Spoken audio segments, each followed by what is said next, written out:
Hoje a conversa na revista GQ com meu amigo Washington Oliveto, chairman Chama. da agência W. McCann, diversos prêmios na vida, diversas conquistas, mas o que me interessa nesse início é o seu coração corintiano, Washington. Como que você está vendo esse Corinthians de hoje? Como você acreditava nisso tudo que está acontecendo? Quando começou janeiro, você viu o cenário, o que você pensou?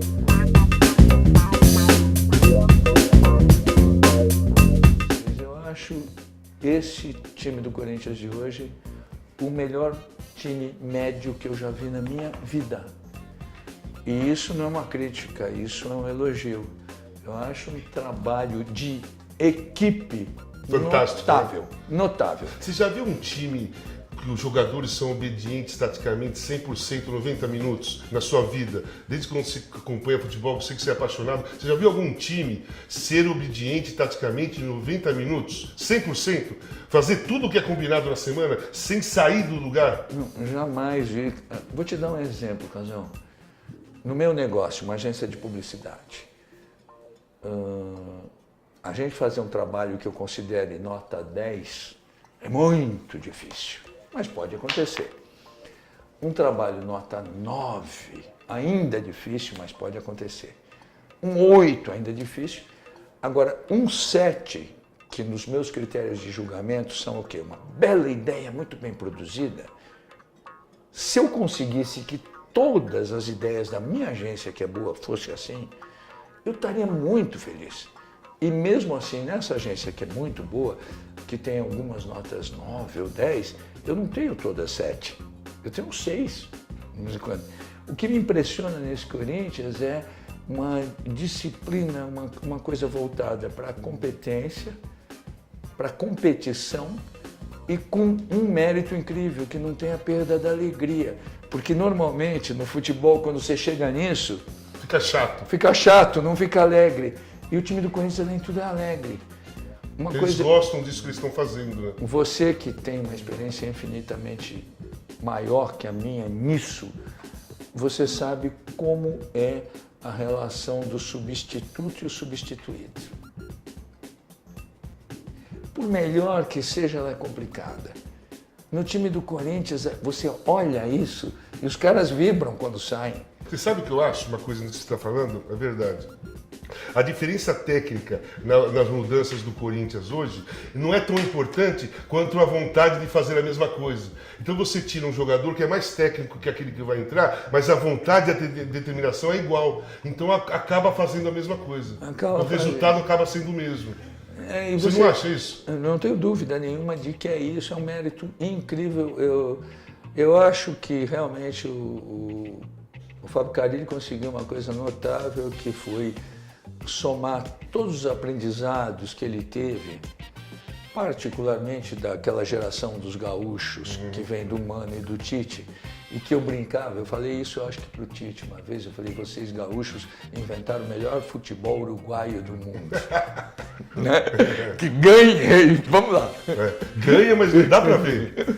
Agora, é impressionante o aprendizado dele e talvez até por ele ainda não ter o status de estrela, eu acho que ele tem uma capacidade de relação muito boa. Ele deve ser uma preleção muito bonita. Você acha que ele pode ser um marco na diferença de novo comportamento de treinador? Ao invés do treinador ser popstar, voltar a ser treinador humilde? Um trabalho mais atrás? Talvez. Que antigamente era assim, o treinador era no cenário da importância. O treinador não aparecia tanto quanto os jogadores. Chegou um momento que o treinador ficou igual, depois ficou mais e agora está voltando a ser eu meio torço igual. muito para que ele consiga ser isso, sendo econômica e financeiramente tão bem sucedido quanto os que são estrelas. Exatamente. Eu acho que ele mereceria isso, porque aí seria uma coisa muito moderna. Muito nova. Seria uma coisa diferente, muito positiva para o futebol. Voltando 35 anos, nós continuamos falando de Corinthians. Você lembra da democracia? Você lembra dos primeiros passos da democracia? Quando a coisa começou a se desenhar? Você lembra? Lógico, você participava de tudo isso. Como é que foi para você? Você foi uma peça importante, você deu o nome de democracia corintiana. Toda a parte de marketing que existiu naquele momento no futebol do Corinthians foi ideia sua. dentro de um processo completamente diferente do que o Brasil existia. O Brasil era ditadura militar, democracia era um nome proibido. E nós fizemos uma democracia e você estampou nas costas de uma camisa de um time importante, democracia. Eu te diria o seguinte, Casão, hoje eu tenho nítida noção daquilo tudo e você sabe disso de novo melhor que eu.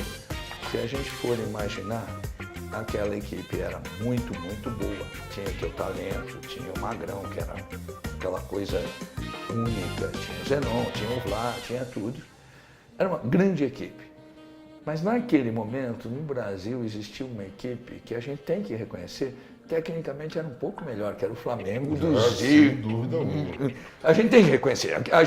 Nós éramos um dos poucos times que batia de frente com eles. Exatamente. Mas hoje, naquela época a gente não gostava de reconhecer, mas hoje com a distância.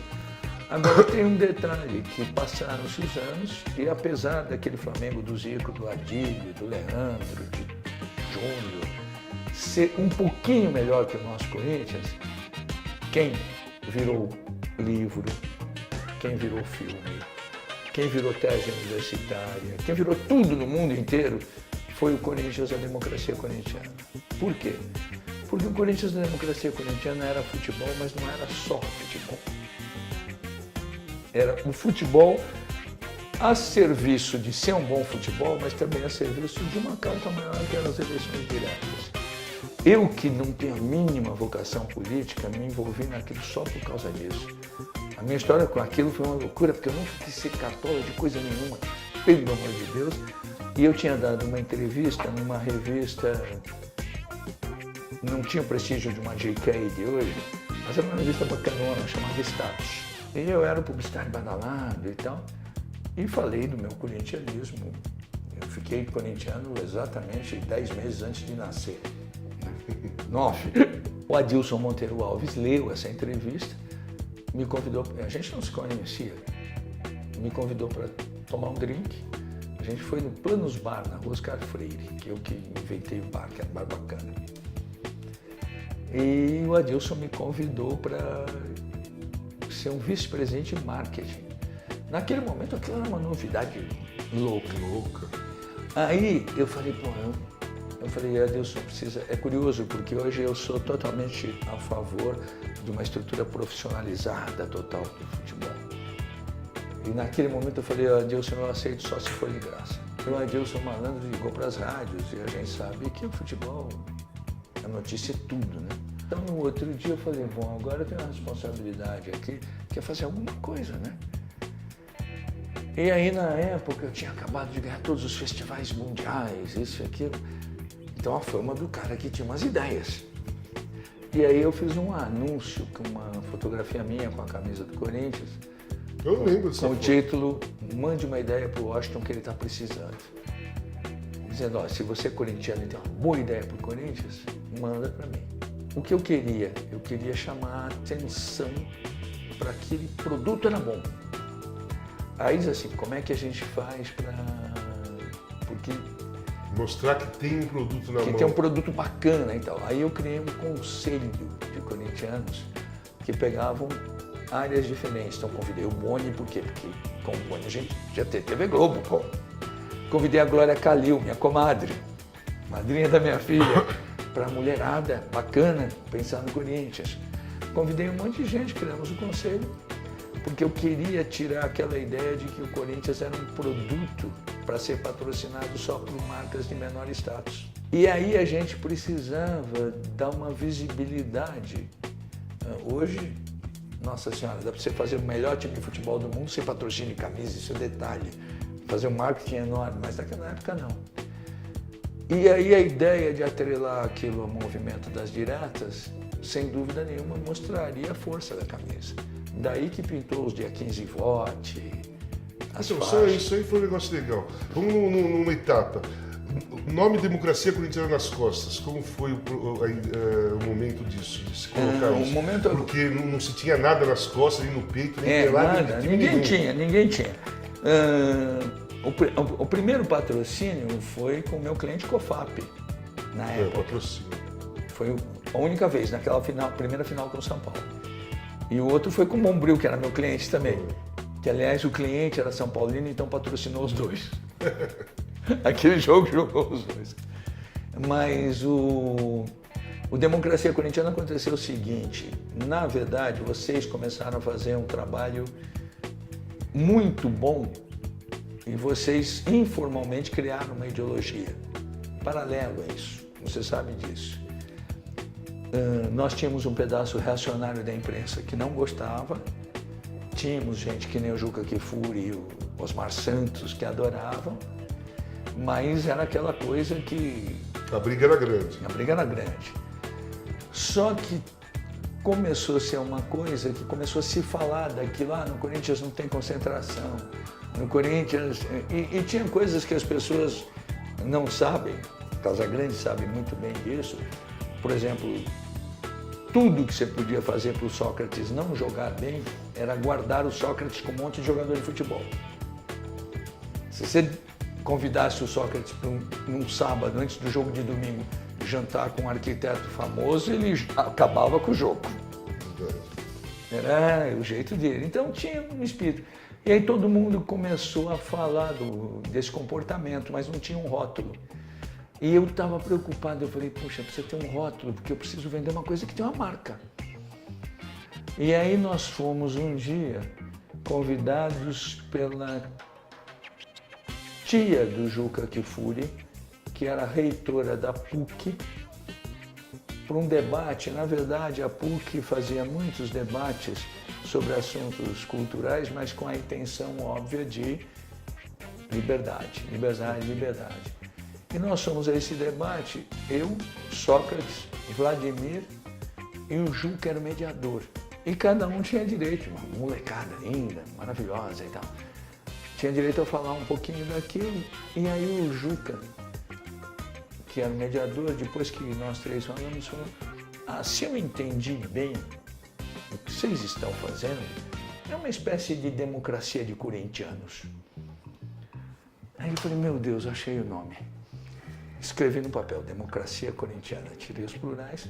No outro dia eu fui para a agência, eu trabalhava na DPZ com o Petit, um gênio da propaganda que me ensinou muita coisa. Então eu falei, Paco, que era o apelido dele, eu preciso que você me desenhe uma marca Democracia Corintiana, mas eu quero que ela seja um misto da marca da Coca-Cola, que é pop, porque eu preciso que isso pegue, com a marca do PMDB, que é o partido de oposição.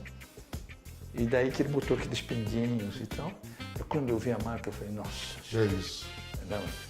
Aí fizemos a marca. Eu acho que a mais bonita foto é você de costas com essa marca. Eu acho que a melhor foto. Eu acho que foi inicial, né? É a mais, porque é a mais display. As outras é de lado. Essa foto é famosa, tu não sempre está em alguma... Você com essa foto. E a outra coisa, vamos para a segunda etapa. Ganhar ou perder, mas sempre com democracia. Isso foi bem legal. Essa faixa que nós entramos na final contra o São Paulo. Esse foi muito bom. Até porque esse tinha, eu acho, que uma coisa filosófica realmente de quem gosta de futebol e que sabe que o jogo do domingo você sabe se ganhou na sexta-feira antes. E o jogo da quarta você sabe se ganhou na segunda noite. Que é a coisa do astral, do espírito e tal. E a gente não tinha a mínima dúvida daquilo, então, mais do que nunca, era melhor mostrar uma superioridade. A gente sabia, até porque quando você... Deixa eu só falar uma coisinha que veio na minha cabeça. Eu falei com o Leão outro dia, ele é completamente contrário à democracia. Fala claramente, conversamos sobre isso sem problema algum. A presença do Leão naquele momento, puxando para o outro lado, teve alguma parcela no pensamento de ganhar ou perder, mas sempre com democracia? Não teve. Não teve. Eu lembro do Adilson me ligando de Porto Alegre às 3 horas da manhã, dizendo, dizem que o Leão é difícil, mas eu acho que eu vou contratar o Leão, o que você acha? Eu falei, eu acho que ele pega tudo, pô. E nós precisávamos de um grande goleiro. Aí depois o Leão, sem dúvida nenhuma, fez uma campanha notável. Aí tinha aqueles comentários que ele treinava no reserva para mandar bater em você. Aí eu acho que até tinha uma coisa exacerbada. Tinha, porque eu acho que tinha, eu acho uma injustiça até com ele, não, com foi você. demais. Realmente, eu acho. Assim, a única coisa que ele era, a única coisa na realidade que eu acho hoje em dia, depois de tanto tempo, ele era contra a democracia. Ele era. E não achava que era democracia. Ele não era contra, ele não era contra a realidade. Não. Ele achava que não era democracia. Ele achava que era você, o Magrão, o Vlá e o Adilson. A verdade é essa. Como o Biro também achava isso um pouco, no fundo. Mas o Leão era mais vaidoso, e tinha uma coisa óbvia, o Leão estava habituado a ser a grande estrela das equipes onde ele jogava. E no Corinthians tinham outras estrelas, mas eu acho que foi exagerado. Era mais dividido, né? Era mais dividido, mas eu acho que foi exagerado dos dois lados. Até porque pegando o final, foi bonito e ganhamos também e muito por causa dele. Oh, sem dúvida. A semifinal do Palmeiras, o segundo jogo, foi um dos jogos que eu vi um goleiro pegar mais. Aliás, olhando do campo, hein? O atacante olhando, nossa, agora nós vamos tomar o gol. Agora nós vamos tomar o gol. Não, e tem uma coisa grande lá, que é ele inventar aquela camisa que ele ficava maior, né? Que aquilo é uma bela invenção de goleiro. Porque até aquele momento, a fama do grande goleiro era Laviachen, o Aranha Negra. Todo preto. Ele era Aranha Negra, todo preto. Só que, pô, todo mundo diz assim, ó, você tá gordo, se veste de preto que não parece. Então você é goleiro de preto, você vai ficar menor, pô. Exatamente. E o Leão não, horizontal.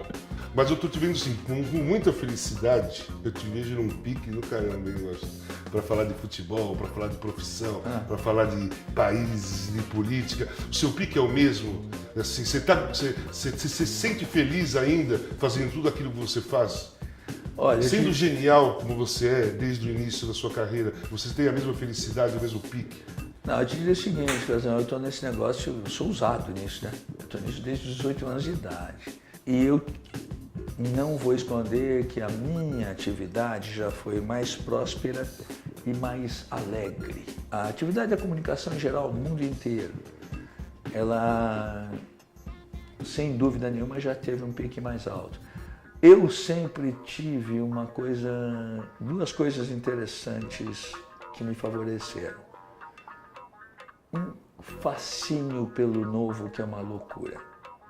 Nisso eu sou muito parecido com os meus amigos da música popular, que são caras que tem espião para ver se tem gente jovem no auditório.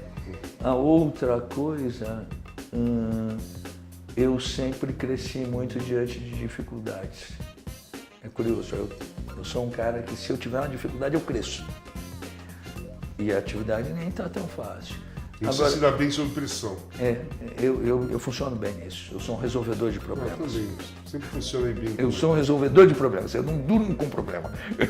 Aí teve uma coisa maravilhosa que me aconteceu, que há 13 anos atrás eu fui pai novamente desse casal de gêmeos, Antônio e o Theo. Tenho a sorte de ter o Homero, que é um bom diretor de cinema, mas que está com a minha idade hoje. Nasceu, eu era muito jovem. Um dia eu falei para minha mulher em casa, eu preciso fazer coisas novas porque eu não posso continuar contando a mesma história. Eu não quero que essas crianças ouçam eu falando do que eu fiz. Isso me motivou muito.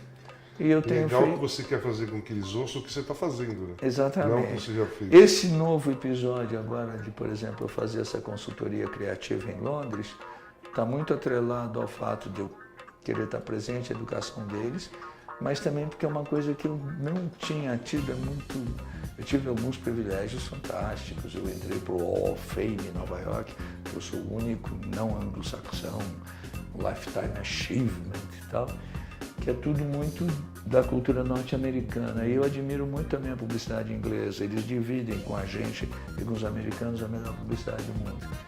E em Londres é muito curioso porque eles são muito afetivos comigo.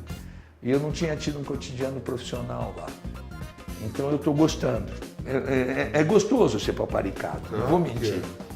Claro. E principalmente nesse contexto de que Quando eu vou para lá, eu propositalmente faço a tal consultoria criativa sob a ótica do elogio.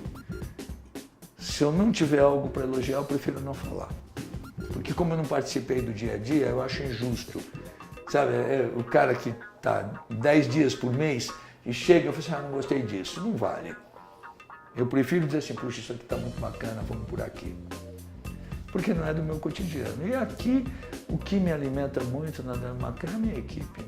Você acha que no esporte brasileiro o marketing está sendo bem usado? Ou nós estamos fazendo pouca coisa pelo esporte? O marketing não está sendo tão utilizado como se deveria dentro do esporte em geral? Esporte olímpico, profissional, como o futebol? Eu acho que em geral o esporte brasileiro ainda continua sendo melhor no praticante do que no dirigente. Me incomoda muito não ter deixado legado algum uma Olimpíada e uma Copa do Mundo, porque todos os países... Não, isso é uma loucura. Todos os países que têm uma Olimpíada, que têm uma Copa do Mundo, eles crescem. O Brasil, ao invés disso, na minha opinião, desceu, piorou. Você viu o Parque Olímpico lá largado. Pegou fogo outro dia. Pastor, acho que nós falamos de um monte de coisa. Para mim foi uma felicidade te encontrar. Eu tenho uma última perguntinha. Você acha que o Corinthians vai ser campeão? Olha, eu acho que o Corinthians vai ser campeão. Já é ou você acha que vai ser? Não, eu acho. Não, essa coisa é comprida, você sabe disso. Não, até porque tem aquela coisa, né? Quando você ganha o primeiro turno, é aquele famoso 2-0, né? Poxa, você tem alguma coisa que você queria falar, que você não falou? Não, dizer que é um privilégio ter você aqui na minha agência. O privilégio é meu. Muito obrigado. Muito obrigado, Washington. Sempre foi a conversa com o Washington Oliveto.